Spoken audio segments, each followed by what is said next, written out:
All right, so welcome everyone to the Enneagram interviews I've been doing and really enjoying, and always have rich jewels of knowledge that come forward. And so it's really a pleasure for me to talk with folks. And so I'm Michael Naylor, and I'm calling from Maine.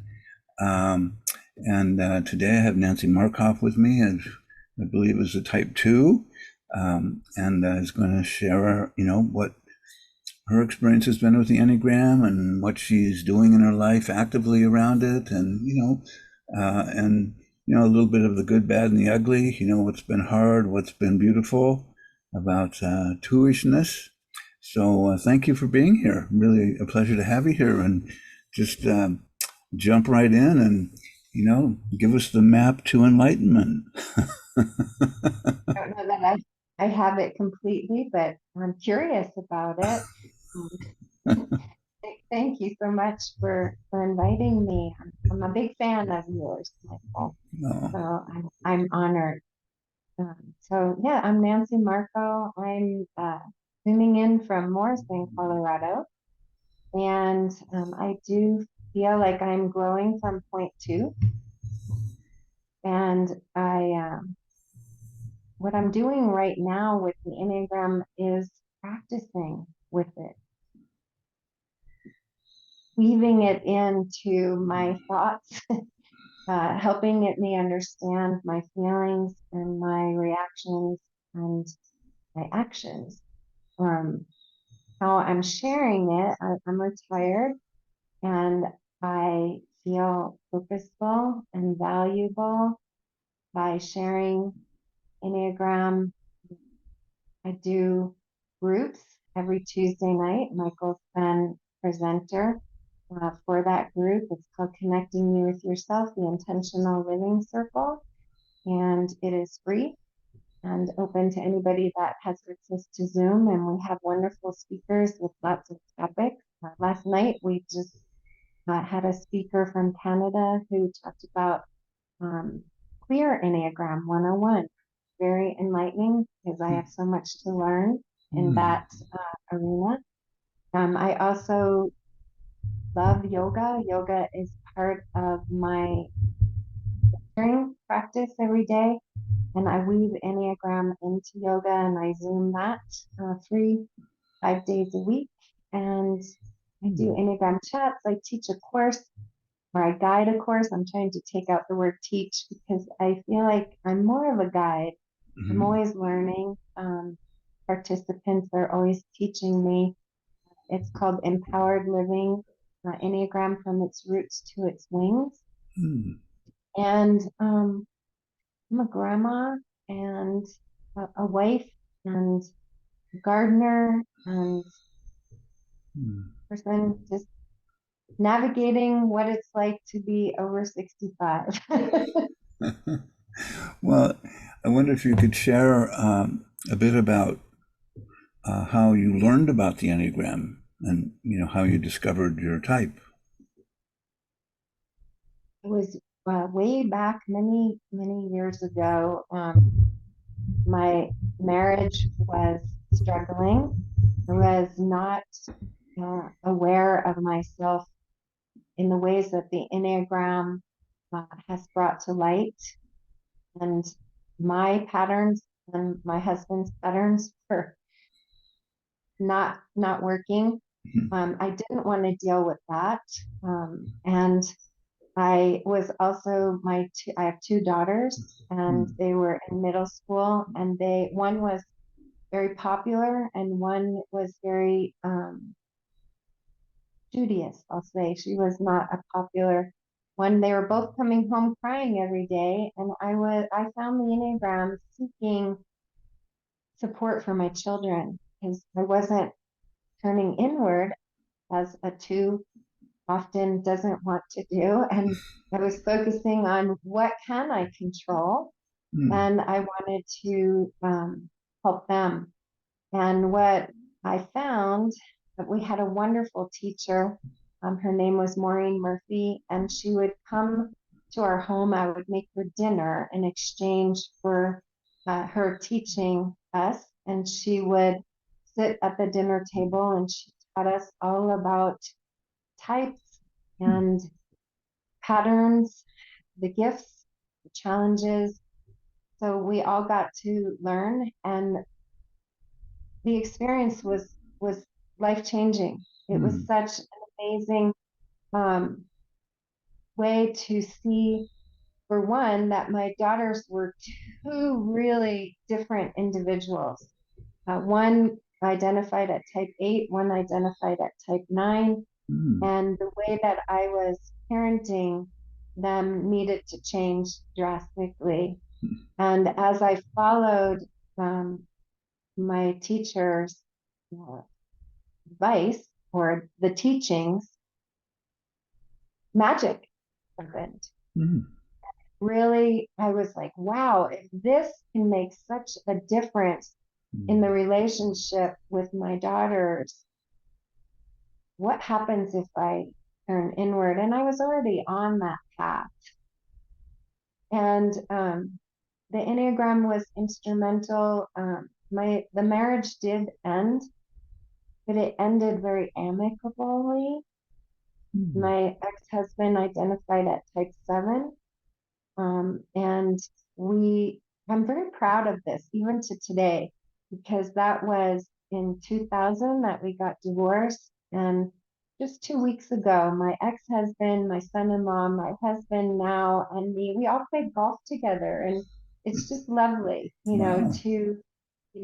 he's remarried. And about 6 years ago, he said, that Thanksgiving we were enjoying Thanksgiving together just because it was easier for the children to Hmm. not have to go to Two places. multiple places. Hmm. And he said, you're so happy. I'm happy that you're so happy.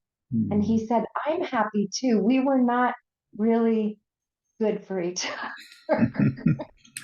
And Yeah. I feel like without the Enneagram, we couldn't have reached this place. Yeah. Well, it sure opens up a lot of awareness and possibility. That's certainly been my experience in all of my relationships. So when you identify as a type 2, what are the sorts of interesting patterns that you're aware of in yourself that feel two-ish and that you've worked on, and maybe say a little bit about how that journey has been as you uncover and be more conscious of the patterns. And that is key. That is really key, because learning the patterns is one thing. Like, you can learn them in your head, but this was part of my journey. Was I learned the Enneagram really good. I knew all the nuances in my head. And then I realized one day, okay, this isn't helping me because I'm not aware of what it's in my heart, or how I'm acting or reacting, or how to change that. And the Mm. biggest one I still notice today. So I learned the Enneagram back in the early 90s, and it's been a journey. And I keep learning, and I keep deepening. But the one big pattern is the outer focus. How innately, instinctually it Mhm. is for me to notice others, Yeah. to and equally to not notice myself. I was speaking just the other day to another type 2 about, people will describe twos as being needy. Think that is because we're so unaware of our needs Mhm. that it kind of leaks out, where we're not aware that we're being needy, Mhm. because at the point we're being needy, we've fallen into so much self-forgetting that we're in resentment, and we're whining and blaming and complaining. Mhm. But the pattern of how my teacher, my first teacher, she said to me, it's almost like you have to tattoo on the inside of your eyelids, what do you need? Because if you ask me, Michael, what I need, my first answer is nothing. I'm good. What do you need? Mm-hmm. Let me help you. Mm-hmm. And this is both genuine and a lie. Yeah. And that's been a big journey for me. Where I'm at now with my Enneagram path is this awareness of how I need to hold both of those with neutrality, that both are true. Like it is my gift, my passion, my purpose to assist and support. And when I'm doing it, just unconsciously, I'm forgetting myself. Mm-hmm. And it takes effort, it takes consciousness, it takes pausing, it takes practice, it takes inquiry, Mm-hmm. internal inquiry. What am I feeling? What am I thinking? What am I doing? Am I supporting myself with my actions? What are my emotions telling me about myself? I think emotions are messengers. That's why the Enneagram at the heart invites us to know ourselves, know why are we thinking, feeling, and doing what we're doing. Mm. Yeah, and you point really beautifully to the gravitational pull of the personality type for the two, which is my attention just easily and effortlessly goes out to who's in front of me and what they need, and to become able to balance that with an introspection. For a while, it's like moving against the current. I mean, the current just goes, whoo, there we go, Yeah. and that's the personality in action. It's quick and it's fast, and depending on your type, each of us has our own way that we get pulled away. So yeah, so this learning to remember yourself and to be able to sense your needs. Um, I wonder, what I've noticed with twos is they can read, like one two would say, I can foresee what you need. I know what you need, and before I know it, I'm delivering it, whether you ask me to or not.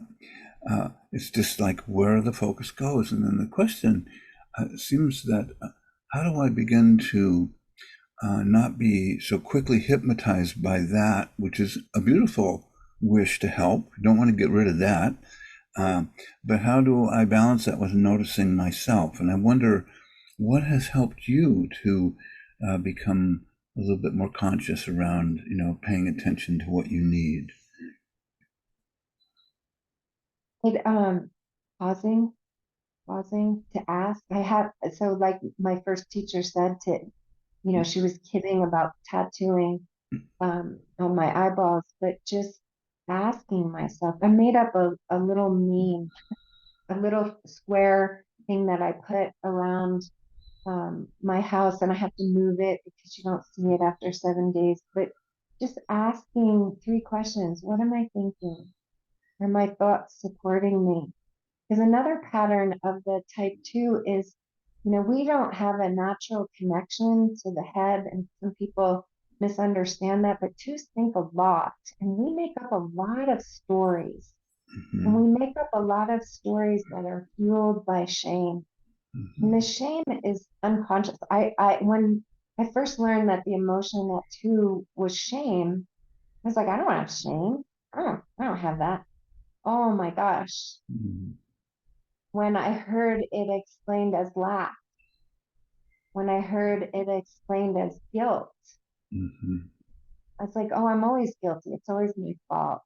And I'm always missing something. I have like a four. I can feel, I have that connection to the four. I have that four in me. Mm-hmm. I can feel like something's missing. So coming back to thinking of the symbol and the lines that I connect with and the lines I don't connect with. The most powerful one is that invisible line that happens when you use three triangles or the object relations at Mm-hmm.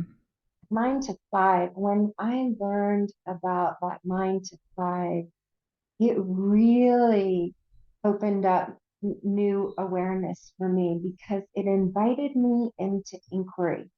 So fives, Mm-hmm. right? They're investigating, they're an investigator. And so what you were just talking about, that prideful knowing. Sometimes I'm right on the mark, and people, and it fuels the addiction to stay in the pattern, because people will be like, "Oh, you helped me so much, and you knew the right thing," and the ego and the head gets bigger. But I also am cursed with being, um, you know, uh, invading into people's life, or creating codependency, because Mm. I really am not knowing what they need. I might be knowing at some level, but it might not be for their highest good. Mm. And so being an inquiry, like to ask myself, especially to break that pattern, is to ask a question. And I'm really, really practicing this Oh. for the last like 5 years. It's been deep. Like, instead of just sharing, instead of just helping, instead of just, I will ask, do you want help? Will this help you? What do you need? Mm. Oh, it's so hard. It's so unnatural that I'm creating these new neural pathways to Mm. ask the question, to ask instead of coming off as knowing, because that knowing can have so much pride. This is false pride Mm. woven into it. I do have a sense. I'm very empathic Mhm. to what others are feeling, what others are needing, and Mhm. that's a gift. Mm. But being imposing it on others is a problem, without them saying, yes, I want your help. But also, there are people who will say, yes, I want your help, because they're just in a taking mode. And that's Right. another level of this, to be aware. Then is the awareness is, am I giving from a full cup? Am I taken care of here? Mm. So Yeah. again, it's holding everything, holding myself, holding them neutrally, to have awareness. Does that make sense? Like, Oh, to yeah. hold the, so that I can actually see, well, I'm exhausted, and this person is just taking advantage of me, or I'm being way pridefully like I know what's best, but I'm not helping this person at all. Yeah. Well, it seems like that amongst those different angles of giving, that at the core of it, it seems that when twos are in a place of really connecting with the abundance of their heart, which is no easy feat, by the way, but that then there's a sense of I don't have to control, cure, or change anybody, because my presence takes care of whatever needs to happen. It may be an action where I ask if they need help, or it may be just being in a place where I'm just emanating a kind of calmness or stillness, and that has power. Um, and it seems like the ultimate, a gift of the two, that my wife's a two, and the gift is I noticed that she has the ability to connect with people on a very compassionate level. And when she's healthy, everybody just relaxes around her and feels loved and cared for.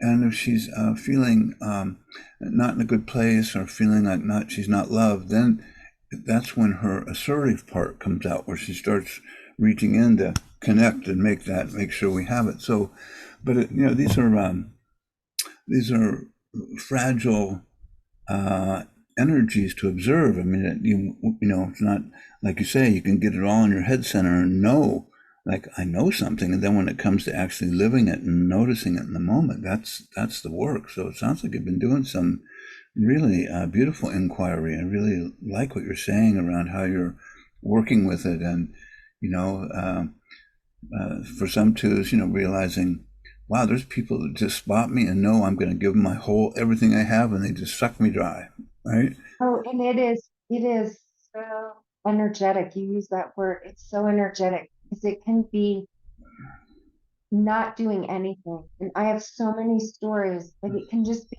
standing in line at a grocery store Mm. and another person just feels drawn to tell me personal information and Mhm. just like kind of, Mm. my husband will say, how do you do that? And I go, I didn't do anything. They just walk up to me and start sharing. So it is sort of this aura that the two energy has that is like, tell me or share with me or I'm interested or it is that's what makes it so complex. It's such a gift. Mm. It can also fuel this self-forgetting. And when you were Mm. saying when Donna isn't in a good place, when we're not in a good place, we're angry, we're Mm. resentful, and it's Mm. all from that lack. When I'm feeling angry or resentful now after doing deeper work, that's a clue to me that I've forgotten myself. Mhm. Yep. So, I mean, it's not about the other person. Yep. It's not about blaming or being a victim or defending Mm. myself. It's me going, oh, where are you not taking care of you? Where have you forgotten to love yourself? Where have you forgotten? For me, I love putting my hand, just this action, putting my hands on my heart and Mm. remembering that I am love. I don't have to get it Mm. because that's the lack. That's the shame. I forget. I Mhm. forget all the time. Mm. And even though it's been practicing for 25 plus years, it's such an innate personality pattern that Mm. it takes consciousness.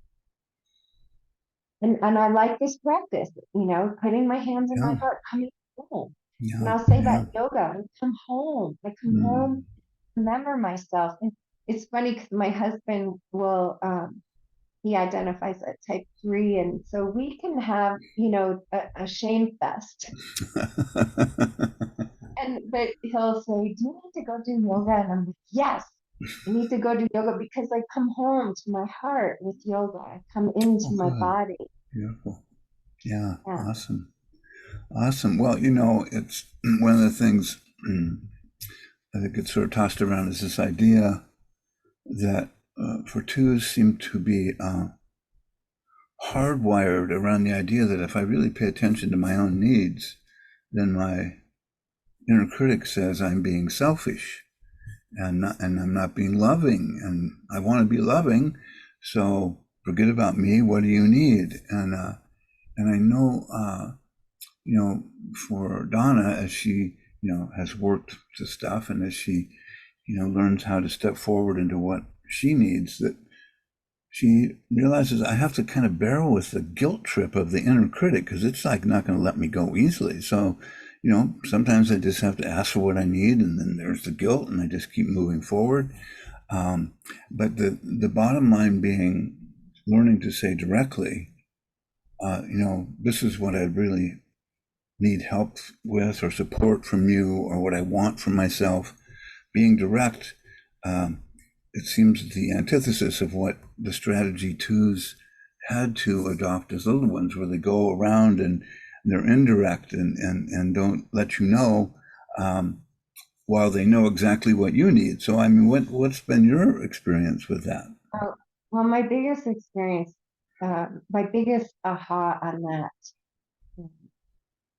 came from my daughter that identifies at type 8. She's got her PhD in psychology, so she also is very interested Mm. in this. But she pointed out, she said, "Mom, you use 500 words to ask for what you need, and you've lost me at word 25 because just explaining why you need it." And I find that true with so many twos. Now that I know this, see, it's about bringing consciousness Yeah, into it. yeah, yeah. Because now that I know I have needs, I know I love using other tools like Byron Katie's Mhm. work. Like, is that true? Yeah. And I will do that with myself. Her 4 questions. Is it Yeah. true? Is that really true? Yeah. Who would I be without this? You know, and but to say, I don't have needs, and that guilt is that's the shame. I was always guilty for everything, which made me angry and resentful, Mm. which then caused more of the false pride. It just is a self-defeating Circle. path that Yeah. I could see clearly with consciousness, with inquiry. Activating the head center that we don't have a line to connect with until we see that invisible line to five. Mm. uh, that has really helped me a lot. I have to stop. I have to stop. I teach a lot about pausing because that has been my biggest help is to be quiet for a minute, to Mm-hmm. have inquiry in my own head. Like, what am I trying to ask for? And how can I say it in, 5 words or less? Mm. Instead of saying, I was late last night and I'm kind of tired and I know you're tired, but I was wondering if if you have time, I know you're busy, and if you could unload the dishwasher instead of just going, hey, can you unload the dishwasher? Oh. But, but that brings up another aspect of the type two, which is the sensitivity towards rejection. That's another one that I've Mm. come to a point, it's been a struggle. It's been like digging out of um, this place that I came from for so many years in my life of just assuming rejection. Mm. So if somebody said, no, I can't unload the dishwasher, where they didn't do it because I used 500 words to ask them and they didn't even hear the part where I asked them to, I would make up a story of rejection. Mm. You don't love me. Yeah. They just don't. Everything was about you don't love me. And how ridiculous is that? You don't love me. You don't see me. You don't hear me. Mm. Mm. I play in with all the types I connect with. You don't see me at 4. I don't have value at 3. I'm not good enough at 1. And I'm not controlling you enough at 8, Yeah. which is all self-defeating. So coming into, again, when I'm feeling or I'm telling myself, I'm hearing myself tell that rejection story, I Mm-hmm. have learned through the teachings, where are you rejecting yourself? Mm. Mm-hmm. Because that's what's happening. I'm Mm. rejecting myself because the other person may or may not heard me. They may be busy. They may have their own things to do. They may not want to empty the dishwasher, whatever. That's Mm. more conversations, Mm-hmm. but taking it personally is self-defeating. Yeah. Well, it seems like, these patterns get woven into us when we're little ones, and then they arise in us like this is real. Like you did that thing over there, and I instantly feel that deep rejection. And what do we say? 2, 5, and 8 are the rejection type. So that's a real fragile Achilles heel. And then to learn that um, that rejection pattern isn't necessarily the truth, that it might have something to do with how I take care of myself, or it might have something to do with a story I tell myself that I'm not wanted. But that is really a profound journey into seeing what's real. And it seems like the first piece of it that I've noticed is if I can be non-judgmental of myself for having a pattern that I didn't sign up for when I was 2 or 3 or 4. It just goes, right? And there I am, and I'm in the pattern, and then all the wheels start spinning. And I hear you say that you do a pause, like you've learned to sort of create a space to maybe look at it and then, do a Byron Katie inquiry. Is it true? And just to slow the machine down so that you're actually conscious of what you're thinking, and that's really powerful. That's a really powerful, in a sense, intervention for that pattern, because it's so compelling. I know The twos I've been with, when they feel hurt, it's like they feel it in the depth of their soul, Oh, it's whether so it's deep. whether it's true or And not. we make up a huge story Mm, about it. And we go, it's so funny. Like I will go, if I'm telling a rejection story, and I don't do this, I'm happy to say I don't, I laugh at myself now if I even start doing it, but it was big part of my past. I will make up like a story like, okay, he doesn't love me. I got to leave him. I got to go get, new house. I've got to go get a new car, whatever. I'm 5 years down the road and I can mhm. admit that with my husband and I go, God, I'm so funny. I just like I know you didn't empty the dishwasher, but in my mind, I just like had us divorced 10 years down the road. And Yes. isn't that ridiculous over? And he's like, but I was going to empty the dishwasher. I just wanted to go out for a bike ride first, Um, Yeah, that and yeah, rejection story it can be really powerful. but I Just think it's woven in, like you were saying, as a child.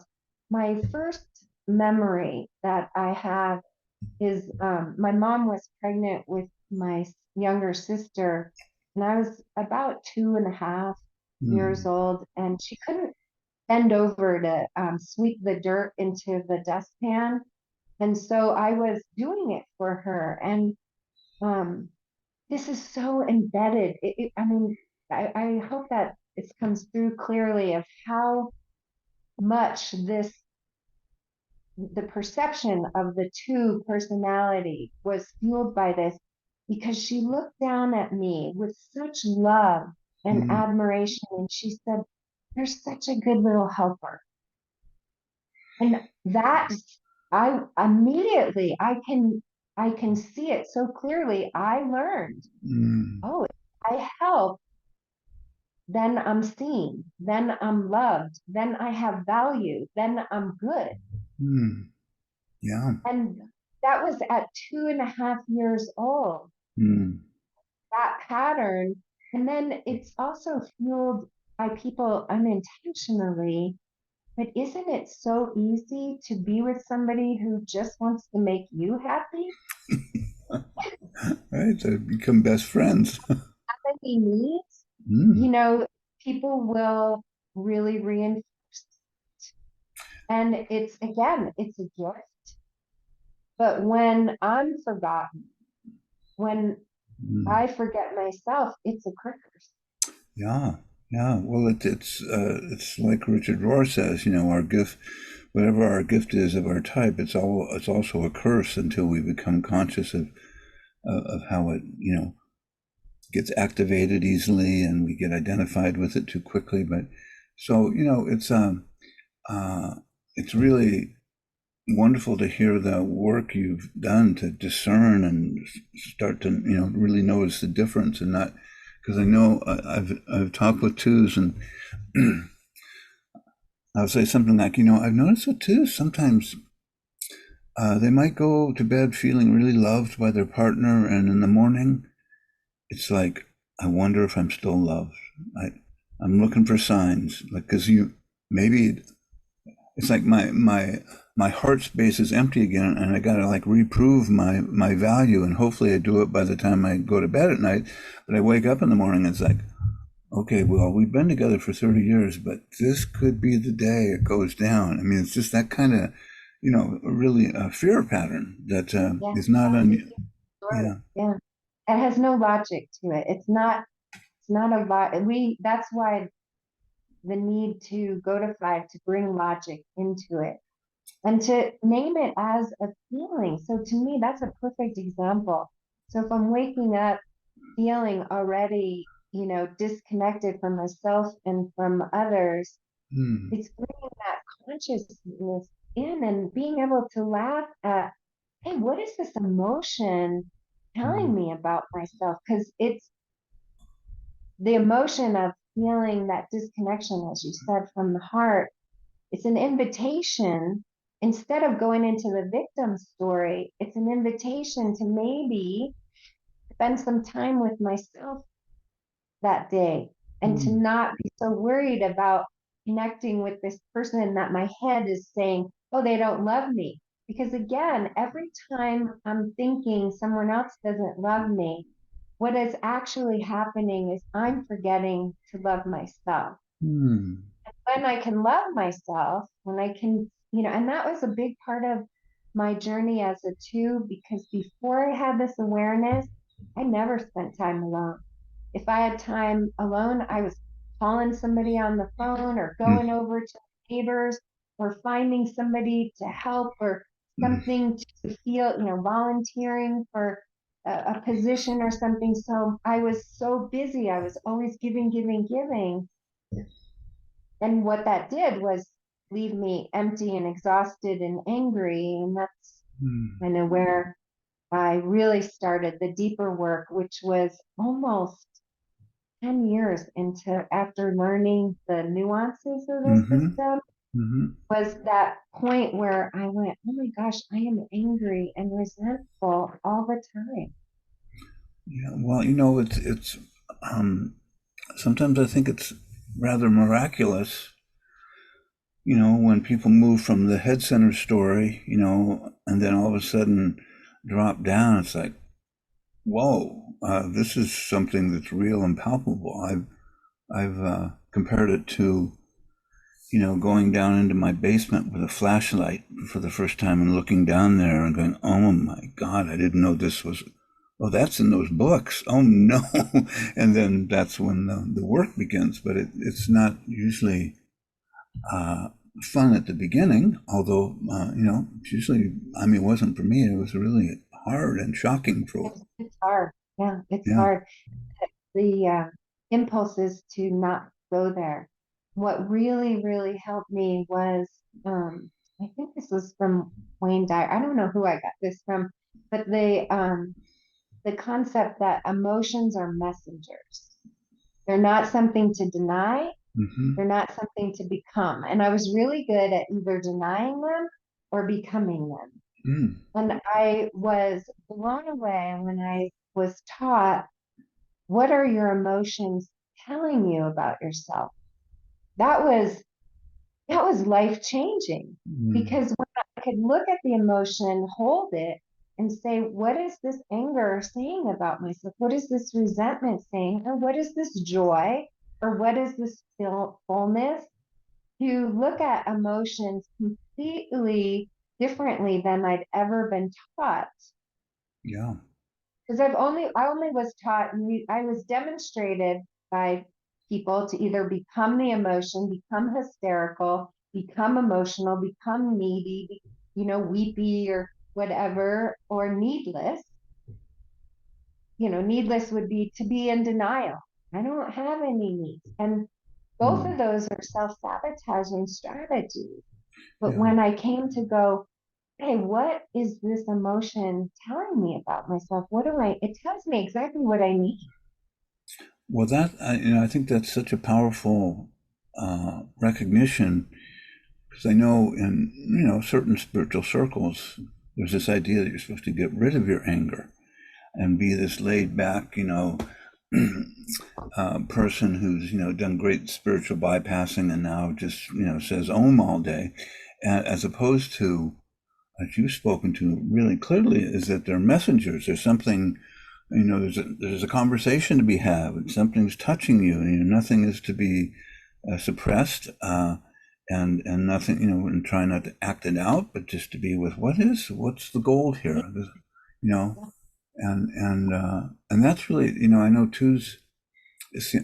Sometimes they'll say, I can only be sweet and nice for so long, and then my account, you haven't paid me back for a while, so I blow up and let you know, and then I apologize Yeah, and go back and do it again. But it's that's the defeating loop. yes. Yeah, because if I can just have my anger without acting it out, if I can have healthy anger is asking me to take action. Healthy depression is telling me I'm on the wrong path. Mm-hmm. Healthy rage is saying quit. Yeah, But yeah, it's not, doesn't need to be projected outward. It needs to be held and with inquiry. What yeah. is this telling me about myself? And that when I got, like I knew the words at the Heart Center was no, Anow. I knew that would, but I didn't until 10 years into studying the system did I get, oh, it means knowing myself, Mm. Yeah. knowing what that emotion is telling me, knowing the guidance that is there. Yeah. Yeah. That and having that, then I can, check in with my crazy head. I'm going to say my imaginative head.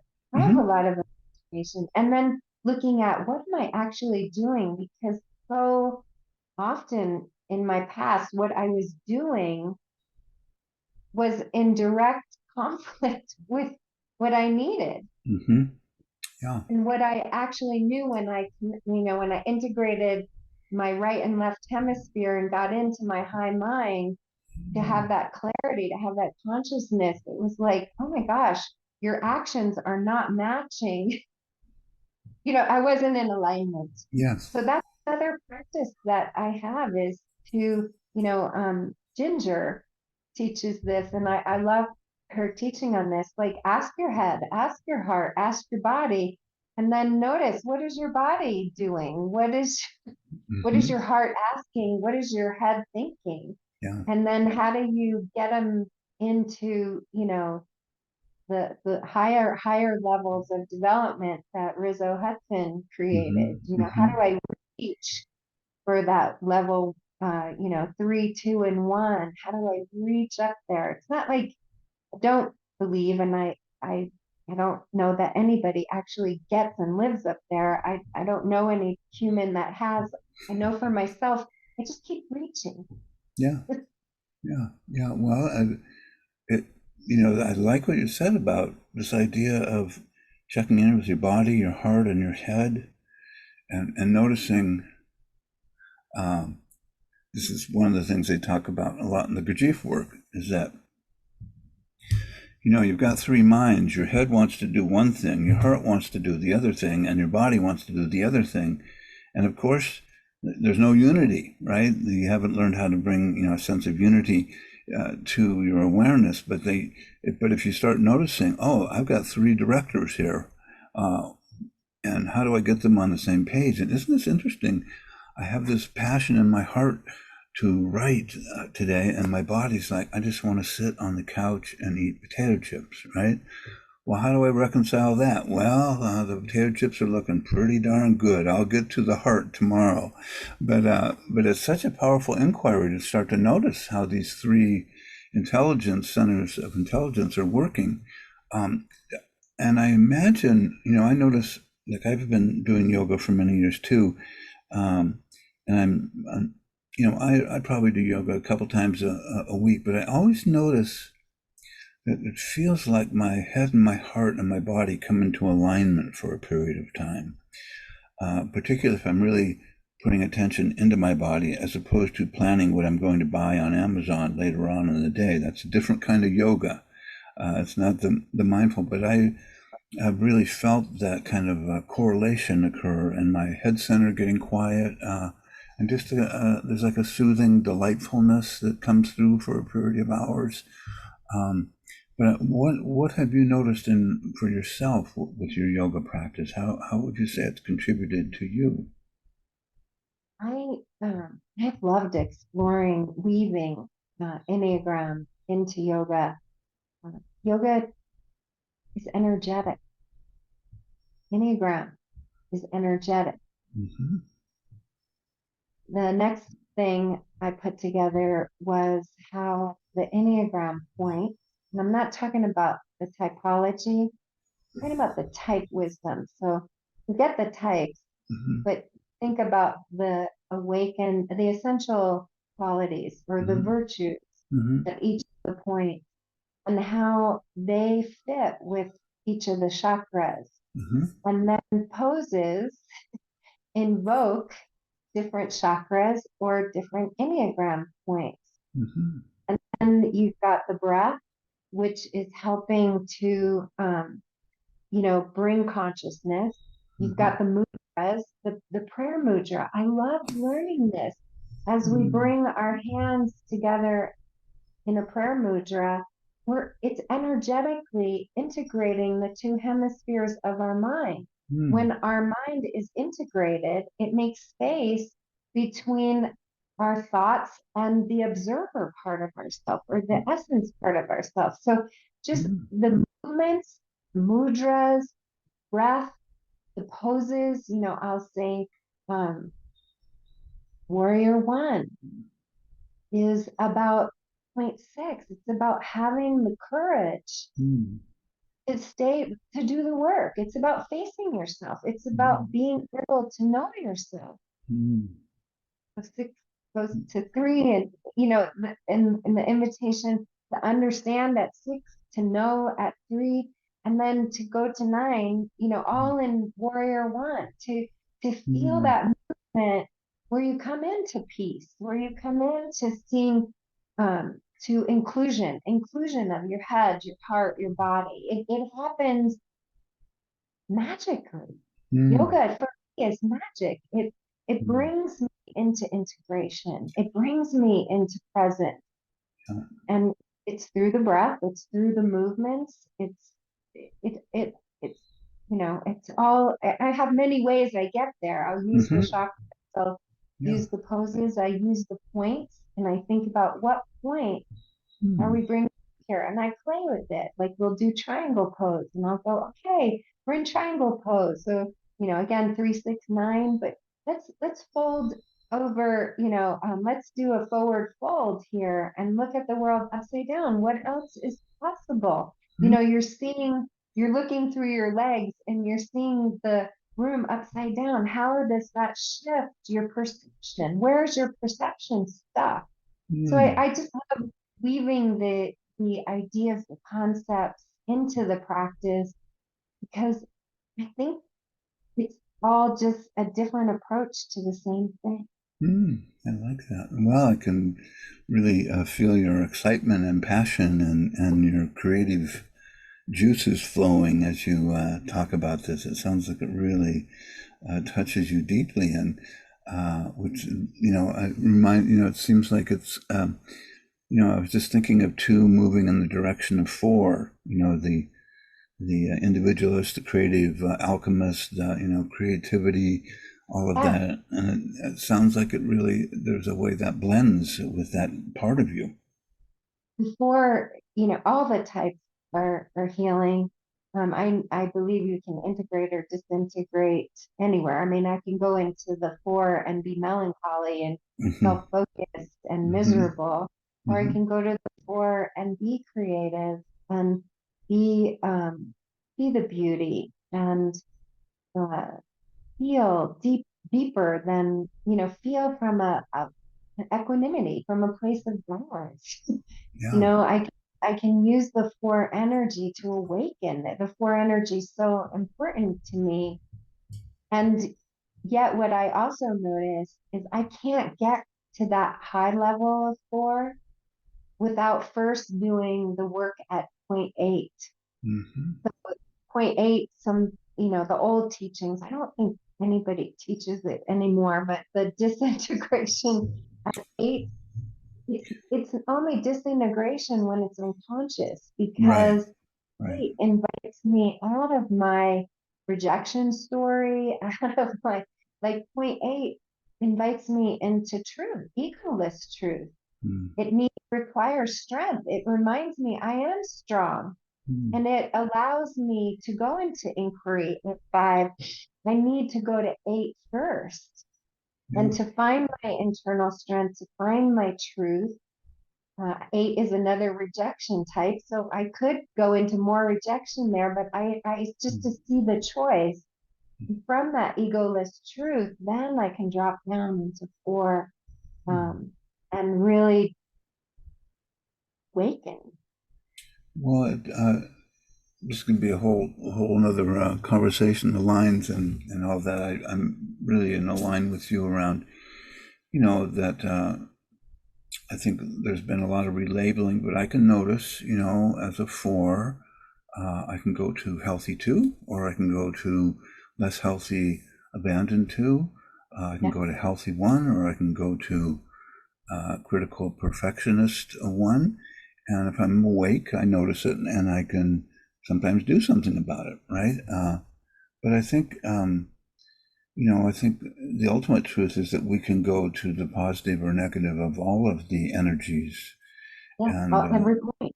and the more awake I am, I mean, there's certain ones. I grew up with a Type 6 dad, so I can go to the heroic 6, and I can go to the blaming, paranoid, complaining But 6. I know them both, but yeah. So it's just that's what's so powerful about knowing them. But so I just have a question for you, since we're getting close here to the end, and you've answered this in many many ways. But if you had you know a younger two, and you were going to impart encouragement, or things they might consider as they become aware of their two-ness and their abandonment pattern, etc., what sort of words of encouragement might you have for them? I think I would encourage them to place their hands on their heart, because Mm-hmm. that's Mm-hmm. how powerful that is for me. I would encourage them to spend time with themselves. I think the biggest healing, um, one of the biggest healing points was in 2000 when husband and I divorced, my dog died, my kids went away to college, Mm-hmm. and I was left with me. And to turn that from being abandoned and alone and woe is me Mm-hmm. to enjoying me, falling in love with me, exploring me, Mm-hmm. and to say it's okay to detach, that you, so it's about connection. It's what I call my platform, connecting you with yourself. Where did that come from? It came from my own practice, because it was in 2000 that collection of words came to me. It's like it's so important to connect with yourself. And I don't think this is only for point two. My guess is it's for every point, but for Mm-hmm. point two, it is that connecting with yourself, feeling that love from within. Oh my gosh, that takes away the lack and the shame. It gives you confidence, gives you courage. You get to see yourself, you get to know yourself, you get to remember yourself, you get Mm-hmm. to have inquiry. What are these emotions telling me? Where did my head take me? Like, are those thoughts even worth my time? And then Mm-hmm. again, what I said before, what am I doing? What are my actions doing? Because it's so instinctual reactivity to um, do for others. And Yeah. it also is so fulfilling. It's such a, again, gotta hold it with neutrality, because there's nothing that makes me feel better than being of service. Mm. And there's Yeah. nothing that makes me feel worse than being of service when I'm forgotten myself. Yeah.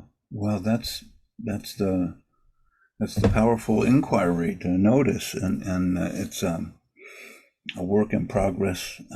Certainly is for me around my beloved patterns, and I notice that the friendlier I am towards them, the easier it is to see them and be less shocked, and easier to say I'm sorry. And but it's a work in progress for sure.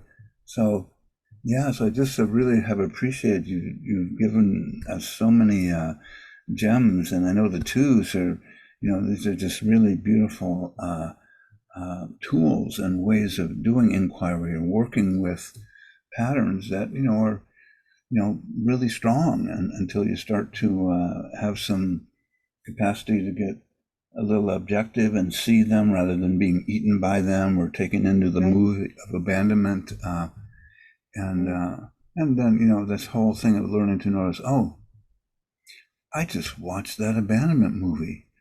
It's as compelling as it was 20 years ago. It's a bestseller in the hall of my consciousness. So, but it's so comfortable. It's so comfortable. Yeah. Um, so the other tool before we go Yeah, yeah, take is your time. that has been life changing for me is Louise Hay's um, mirror work. And I take it even a step further, Okay. knowing we have two hemispheres of our mind, is looking into one eye Mm-hmm. and asking this side, which is actually this side of my mind, what do you need? And then asking this side and being shocked. There's two different voices in my head. Hmm. Interesting. But, her work, everything with Louise Hay starts out, I am safe. And it all ends with, I love, you know, I love you. Mm-hmm. So that's another, I think, a very powerful tool for type twos. I would want to teach that young tool to take time to look in the mirror and check in. I like that. That was beautiful. Well, anything else bubbling around there before we end for today? Oh, I could talk forever with you, Michael, but thank you so much. Yeah, well, I just really appreciate being with you and just your wisdom you've acquired from your own journey. Really beautiful, and I think, this is really such a gift to two. So thank you, and yeah, just thank you very much. And so I will turn off.